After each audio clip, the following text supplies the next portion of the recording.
So 50, the answer is A, P and Q.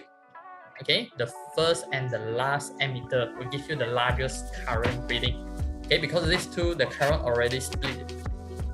Okay, they split it here. So RS will have lower reading compared to the P and Q. Okay, understand everyone? Is current split or same in the series? Series is always the same. Series is a voltage split, but current same. Okay, can show 49 working. Yeah, sure. No, R and S lower. Yeah. RS lower. Like here is the I total. Okay, when you move to here, you got two pathway, right? So the current will split two way. Originally here 5 volt. Then maybe when you go to the RS, here is 3, here is 2. And then they come back here to the Q, they join back. Can you see? They join back together, become 5 ampere. Resistance is the same. The resistance of this resistor will be the same. Hold on, let me show for the 9 first. The amp, okay, we need to use gram. So 0.16 kg minus 0.05 kg, I get 0.11 kg, right? 0.11 kg is actually 110 gram. So the gram and gram cross, I get the answer in joules. Okay. Get it?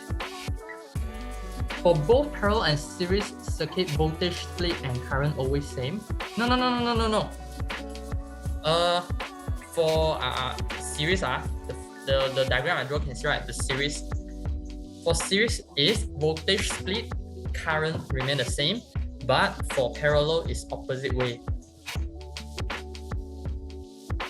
Okay, parallel is your voltage same, but your current speed split. Opposite one.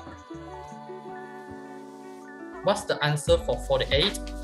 48 is C. 48 explain. 48 is like a theory. If you want me to explain, yeah, it's just theory. Okay, the radioactive particles will only experience the force if it is perpendicular to the magnetic field. If parallel, then nothing happens. This is just a theory, okay? Got it? Okay. You guys want me to go through the formulas, is it? Tips on how to solve or start. How to solve or start? Read the statement, see whether it's correct or not. Like you read this A, you read the word parallel, wrong. This one parallel, wrong. This one neutron. Neutron is no charge, no charge, they don't experience anything, so wrong.